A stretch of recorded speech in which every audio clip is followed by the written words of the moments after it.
Então, para quem tá chegando agora, caiu de paraquedas nesse vídeo, assiste o vídeo anterior. Eu sou a Natália, eu sou neuropsicopedagoga, professora, coordenadora pedagógica e hoje eu estou aqui para falar para vocês um pouquinho sobre a minha transição de carreira. No vídeo passado, quem não assistiu, assista, vou deixar linkado aqui em algum lugar. No vídeo passado eu falei uma frase que resume muito uma das maiores viradas de chave da minha vida, né? Eu não desisti da educação, eu simplesmente mudei a forma de enxergar o desenvolvimento infantil. E não é só na sala de aula, não é só na escola, naquele modelo antigo, que você consegue fazer diferença na vida de uma pessoa, de um aluno, de um adolescente. Não é só desse jeito, você consegue atuar de outras maneiras e às vezes até mais efetiva na vida de uma criança, de um adulto, de um adolescente. Eu sempre amei ser professora, né, gente? Uma das minhas paixões, eu sempre deixei isso muito claro nas minhas redes sociais, nas escolas que eu trabalhei, com os pais dos alunos, e os alunos, eles percebiam muito isso em mim. Eu sempre amei dar aula, eu sempre amei planejar, estar ali junto dos alunos, e isso é perceptível, né? Isso a gente consegue perceber na metodologia do professor, na forma como ele trata o aluno. A gente sabe quando o professor gosta do aluno. Isso todos os alunos já percebiam, os pais percebiam isso em mim. Eu sempre amei estar ali à frente de uma turma, conduzindo, e sempre foi a minha paixão. Eu preciso começar aqui mostrando para vocês que eu construí a minha trajetória acadêmica e até chegar à sala de aula com muito cuidado. Eu sou formada pela Universidade Federal de Ouro Preto e antes de entrar no curso de pedagogia eu fiz um magistério a nível médio. Eu estudei, eu gostei da área e aí eu entrei no curso de pedagogia pela UFOP. Eu sou de Ouro Preto, eu fiz a universidade e lá dentro eu sempre, antes de formar no curso, eu comecei a atuar como bolsista. Eu gostava de dar aula para alunos que tinham dificuldade, então eu sempre tive esse feeling para ensinar. E tanto é que eu voltei para o curso de magistério em que eu estudei, né, em que eu fui aluna, para ser professora dos alunos do curso de magistério na minha cidade. Então eu era aluna do magistério, fui para a universidade, formei, e depois eu voltei para esse curso como professora e por aí vai. E aí dentro da universidade, depois que eu formei também, eu voltei como coordenadora do curso de pedagogia. Então foram essas transições, essas mudanças, e que eu acredito hoje que ajudou muito na minha formação. Quando eu cheguei em Belo Horizonte, eu já tinha aí uma caminhada, estudei, trabalhei em Ouro Preto, um dos melhores colégios de Ouro Preto. Tem pessoas que me seguem aqui, que me acompanham, que trabalhou comigo, que está lá até hoje. Então eu trabalhei nos melhores colégios da cidade de Ouro Preto e eu tenho muito orgulho de falar que eu atuei lá. E quando eu cheguei em Belo Horizonte, eu já fui contratada para um colégio particular porque, né, essa desenvoltura. E aí eu comecei a atuar. Comecei numa turma, fui para outra turma, e eu já era encantada assim, pela educação infantil. Aí eu fiquei encantada pelo ensino fundamental. E, querendo ou não, a gente vai se apegando aos alunos, a metodologia, e eu peguei muito rápido, gente. Foi muito fácil, assim, pegar o jeito do colégio. E eu fui ficando, fui gostando, fui pegando, aí teve mudança de coordenação, e aí mudou algumas coisas permaneceram, e aí com o passar do tempo eu fui percebendo que existe sim uma grande diferença entre amar a educação e estar bem dentro de um ambiente escolar ou dentro de uma instituição. Foi isso que foi acontecendo comigo. Com o tempo eu comecei a perceber uma coisa que hoje eu considero muito importante.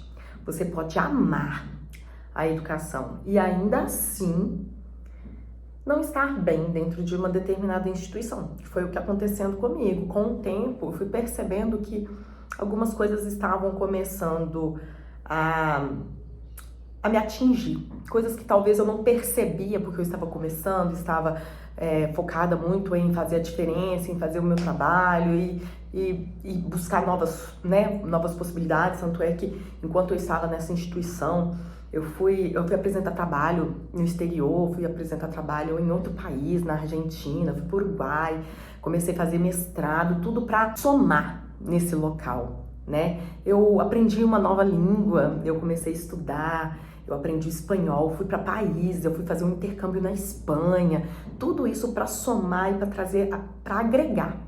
Só que eu fui percebendo que isso não mudava na forma com que as pessoas te viam. O que mudava, talvez, metodologia diferenciada com os alunos e isso fazer com que os alunos aprendessem mais, talvez não. Talvez você dizer sim para tudo, talvez você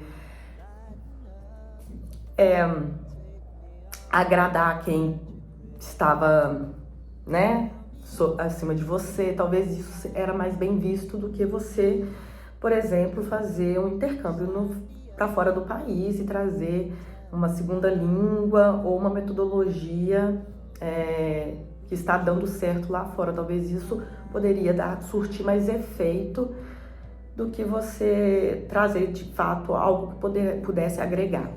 Então, isso começou a me incomodar. Começou a me incomodar porque o que você trazia para somar não era visto. E aí eu comecei a me sentir um pouco desvalorizada nesse local. Desvalorizada porque não bastava você trazer resultado.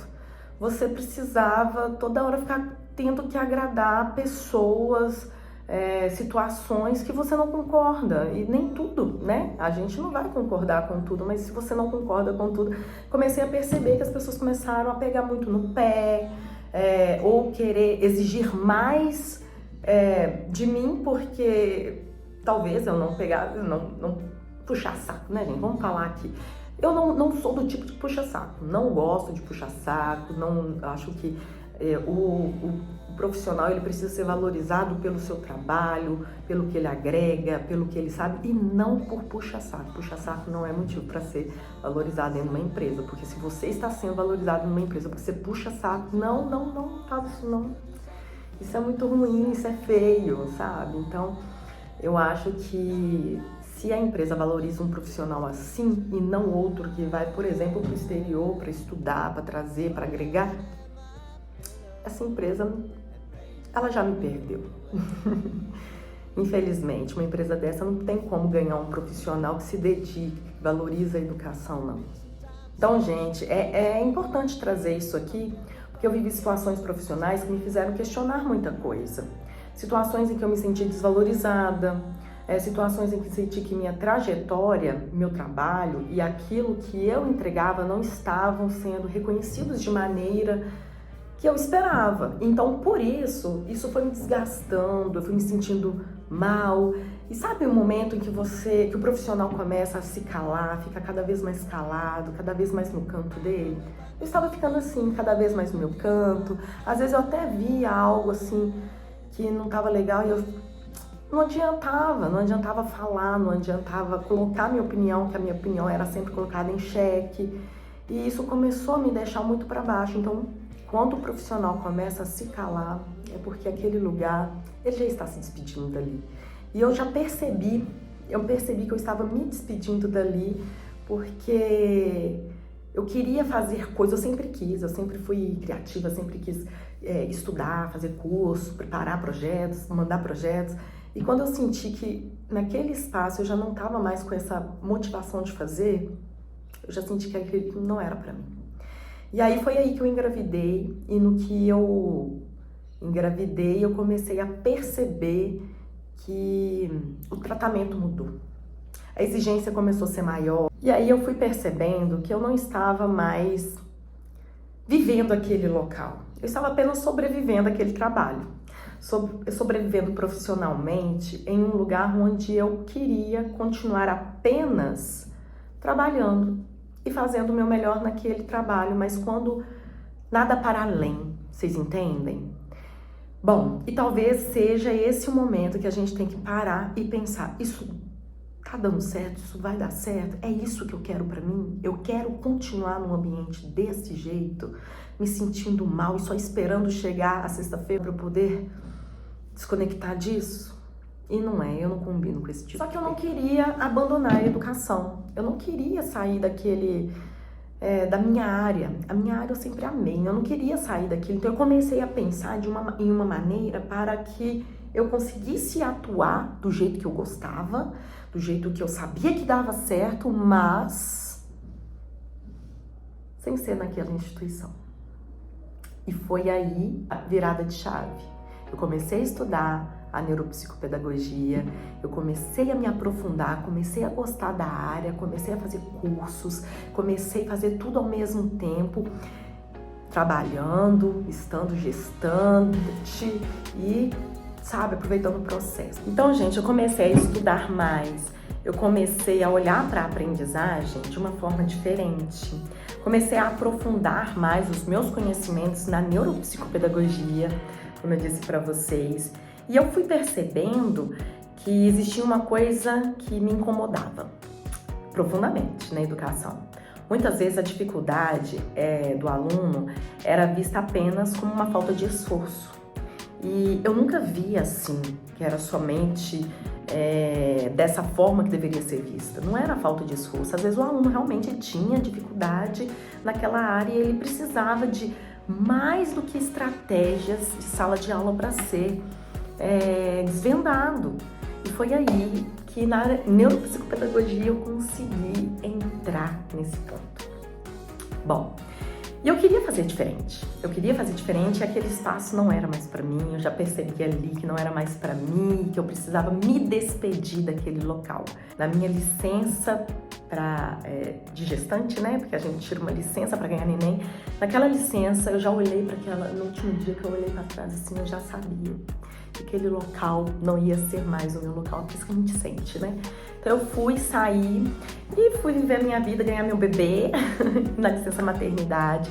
Eu já comecei a tirar o projeto da cabeça e colocar no papel. E do papel já expandi esse projeto. Eu queria fazer diferente, né? Eu queria entender o aluno e eu queria olhar para as suas dificuldades, suas potencialidades e utilizar estratégias para isso.